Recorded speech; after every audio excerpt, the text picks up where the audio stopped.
Hello friends, मैं हूं मुकेश और इस वीडियो में आपको जानकारी देने वाले हैं। यदि आप सरकारी कॉलेज से डीएड करना चाहते हैं तो इसकी अधिसूचना जो है वो शिक्षा विभाग की ओर से जारी हो चुका है। आप देख सकते हैं स्क्रीन पे और इसी के रिगार्डिंग जो है कुछ इन्फॉर्मेशन आपको देने वाले हैं। आइए जानते हैं कैसे आपका नामांकन होगा। यदि आप डाइट पीटीसी बाइट में नामांकन लेना चाहते हैं, अर्थात सीधे तौर पे आप समझे कि सत्र 2021-23 में यदि आप सरकारी विद्यालय महाविद्यालयों से यदि डीएलएड का कोर्स करना चाहते हैं वो भी कम शुल्क में, तो ये वीडियो आपके लिए काफ़ी अहम होने वाला है। तो आइए जानते हैं। सबसे पहले आपको जानकारी के लिए बता दें कि शिक्षा विभाग के द्वारा आज 29/7/2021 को ये लेटर जारी किया गया है। आप देख सकते हैं विषय में डीएलएड सत्र 2021-23 कोर्स में नामांकन कार्रवाई करने के संबंध में सभी जिला शिक्षा एवं प्रशिक्षण संस्थान, प्राथमिक शिक्षक शिक्षा महाविद्यालय, प्रखंड अध्यापक शिक्षा संस्थान को ये लेटर जारी किया गया है कि आप अपने स्तर से नामांकन की कार्रवाई को प्रारंभ करें।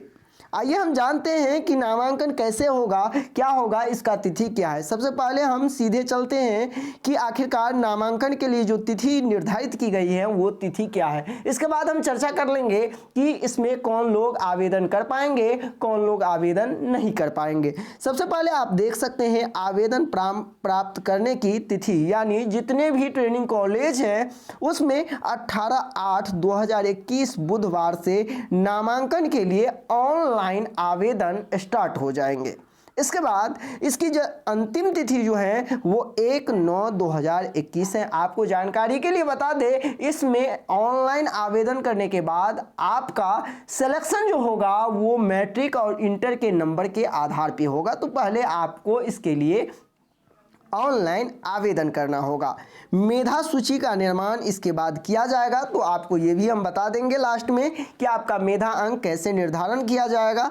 लेकिन आप समझिए कि 9/9/2021 तक आपको जो मेधा सूची है वो निर्माण करके समिति की बैठक आयोजन करके उसे प्रकाशन करने की जो तिथि है वो 13/9/2021 सोमवार को आपको प्रकाशन करना है मेधा सूची। इसके बाद जो आप देख सकते हैं उस मेधा सूची प्रोविजनल मेरिट लिस्ट पर आपत्ति करने का समय जो मिला है वो 20/9/2021 तक जो है वो आप उस प्रोविजनल मेरिट लिस्ट पर आपत्ति कर पाएंगे। इसके बाद इसमें ये महत्वपूर्ण बात दी गई है कि सीट के अनुसार जो कोटिवार होगा उसका जो लिस्ट है वो 27/9/2021 सोमवार तक जो है सभी महाविद्यालयों को अपने अपने ऑफिशियल वेबसाइट पर अपलोड कर देना होगा। आप देख सकते हैं इसके संबंध में भी अधिसूचना दी गई है कि सीट के अनुसार से अभ्यर्थियों की सूची कोटिवार विषयवार संपूर्ण प्रतीक्षा सूची का प्रकाशन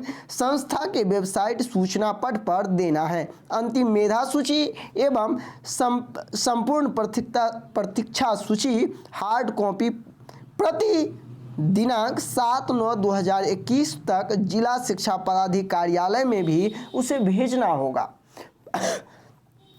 जानकारी के लिए बता दें कि पूर्व में महाविद्यालय द्वारा जो मेधा सूची जारी कर दिया जाता था, लेकिन उस मेधा सूची में बहुत सारे खामियां होने के कारण इस बार यह आदेश दिया है कि मेधा सूची को शिक्षा पदाधिकारी के कार्यालय में भी भेजना है। अब हम जानते हैं कि नामांकन का प्रोसेस क्या होगा। तो नामांकन के लिए जो आप नंबर दिए रहेंगे, यदि आपका औपबंधिक और फाइनल मेरिट लिस्ट में आपका सिलेक्शन हो जाता है तो आपको इस माध्यम से सूचना दे दी जाएगी, और जो 30/9/2021 के डेट में है। नामांकन हेतु जो प्रथम सूची का जो देंगे प्रतीक्षा सूची के आधार पर वो आपको 18/10/2021 सोमवार को जारी कर दिया जाएगा। नामांकन प्रक्रिया जो है पूरे बिहार में 19/10/2021 को बंद कर दिया जाएगा, जो कि आप यहाँ स्क्रीन पर देख सकते हैं। कक्षा का संचालन जो है वो 19 से प्रारंभ हो जाएगा और कक्षा संचालन फेस टू फेस या ऑनलाइन के माध्यम से जो होगा वो आप देख सकते हैं 21/10/2021 गुरुवार से प्रारंभ हो जाएगा। तो ये तो पूरा आपका डेट का शेड्यूल था, जो कैसे कैसे आपका आवेदन होगा, कैसे आपको जो है अपना कब प्रोविजनल मेरिट लिस्ट देखने को मिलेगा, कब आपका फाइनल मेरिट लिस्ट। अब आप आइए जानते हैं कुछ इससे जुड़े महत्वपूर्ण जानकारी। सबसे पहले आपको जानकारी दे दे कि इसमें नामांकन के लिए शास्त्री पॉलिटेक्निक और आईटीआई के जो कैंडिडेट होंगे वो इसके लिए आवेदन नहीं कर पाएंगे, यानी वो डीएलएड नहीं कर पाएंगे। यह स्पष्ट निर्देश हैं, आप देख सकते हैं जो निदेशक शोध एवं प्रशिक्षण विभाग जो है उसके द्वारा ये आदेश दिया गया है।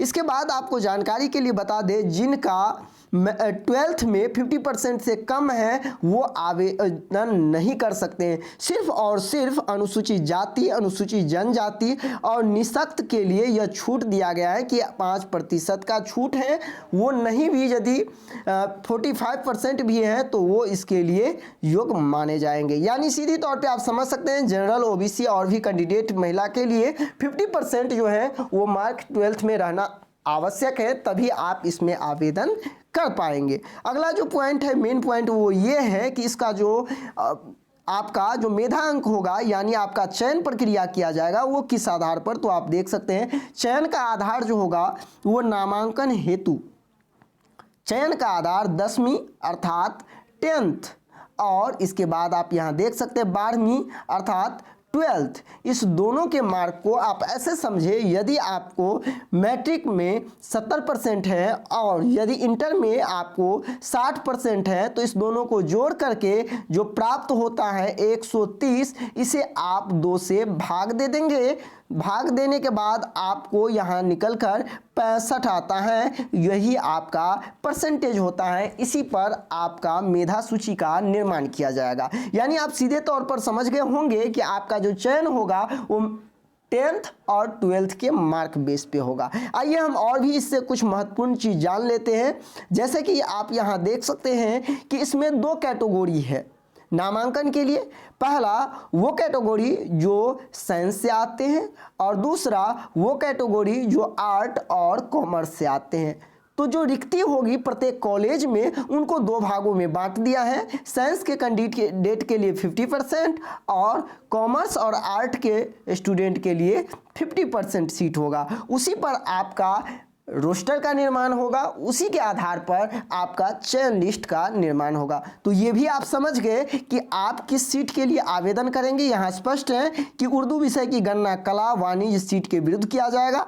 और यहाँ आप देख सकते हैं जो स्वीकृत सीट में विषम होने पर पद जो है विज्ञान को दिया जाएगा। यानी स्पष्ट है कि 50% कला वाणिज्य के लिए और 50% जो है वो विज्ञान के अभ्यर्थी को आरक्षित किया गया है। यानी यदि कहीं पे 100 सीट है तो वहाँ 50 सीट जो है कॉमर्स के स्टूडेंट के लिए आरक्षित है और 50 जो सीट हैं वो आर्ट साइंस के स्टूडेंट के लिए आरक्षित है। तो उम्मीद करते हैं ये वीडियो आपके लिए काफ़ी अहम हुआ होगा। और डीएलएड में नामांकन का प्रोसेस क्या है और ये इसकी अधिसूचना भी जारी हो गई है, इसके संबंध में अब कोई भी डाउट नहीं होगा। यदि फिर भी आपको कोई डाउट है तो आप मुझे कमेंट करके जरूर बताएं। साथ ही साथ इसी तरह नामांकन से संबंधित एवं शिक्षा से संबंधित कोई भी जानकारी आप प्राप्त करना चाहते हैं सबसे पहले तो इस चैनल के माध्यम से आपको हमेशा प्रोवाइड की जाती है न्यूज। तो इसीलिए आप इस चैनल को सब्सक्राइब अवश्य कर ले जिससे कि कोई भी इंफॉर्मेशन आपको मिस ना हो। मिलते हैं नेक्स्ट वीडियो में, अभी के लिए बस इतना ही। धन्यवाद।